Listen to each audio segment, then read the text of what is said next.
I think I'm going to leave it to you to explain to people where your background and how it all came about that you're interested in this point, because it's a big challenge. And Margie said earlier today, it's probably one of the biggest challenges for us in education, and most people are running away from this language challenge, and we have to get interested in it rather than running away. And Krista is one of the people who's got really interested in it.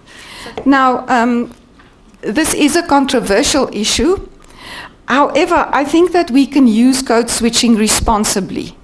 We mustn't think of using code switching in the classroom like we do when we talk to one another.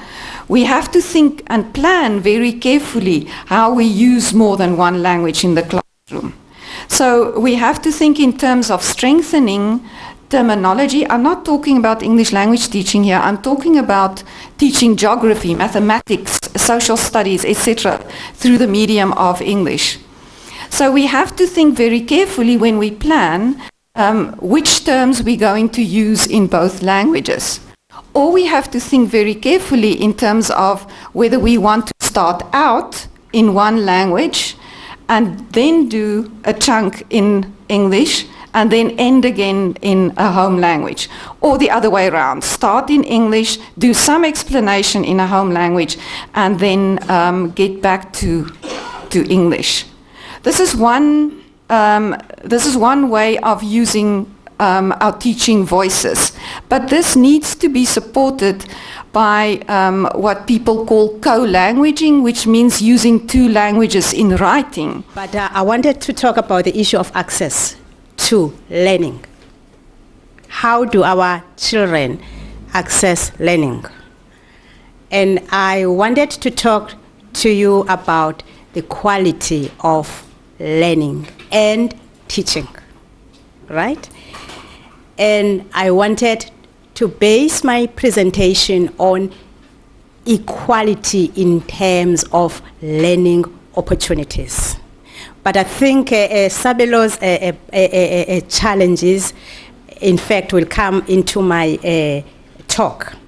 Let me first start about saying access. We know that when we send our children to school, we all want them to learn. But the question we don't ask ourselves is whether they do learn at the end of the day. Does learning take place? I think that's the question we don't ask ourselves. Myself as a teacher and as a parent, how do I facilitate learning? Is it about numbers, getting our children to school, having a big school of 1,000 learners? That is physical access. Or is it a way of getting them access, providing access to meaningful learning, right? That's the point I want to make. And central to all the issues I've mentioned, access, quality. I know that we're reading a very... Didn't last long. Anyway, the rest of my life I spent in industry, but mostly in training and educating managers. Right, so I've been in education for about 50 years. And these questions, I only got back into it because of these questions, which started bombing my brains when I sent my kids to school. And I thought, they still haven't got it right. Teaching is as bad as it was when I stepped out of it 20 years ago. Your ladder analogy. The last time, Louise, sorry, I've been sitting on an aeroplane and I'm stiff, so I have to walk around, if you don't mind. The last time I saw Louise, I had my arm, this one, in a sling. It's because I tried to swing from a pole by mistake, because I'd slipped and I grabbed the pole and I couldn't do a pull-up. So it was horrible memory, and I'm quite strong, but I ended up on one arm twisted and it fractured my shoulder. So I saw Louise with my arm in a sling. The sling has just come off.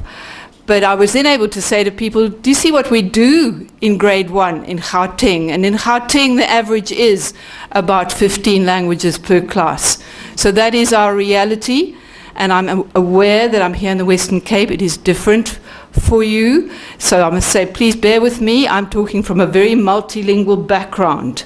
But I do believe that what we've learnt can be applied here as well.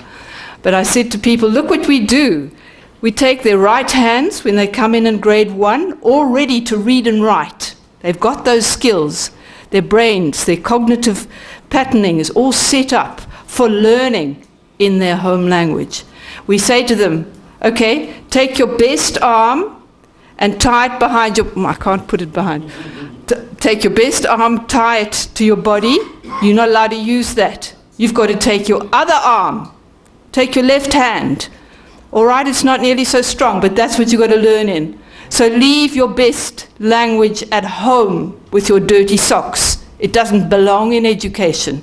And I've heard this repeatedly in schoolrooms. No, you leave that language outside the door. English is the language of education.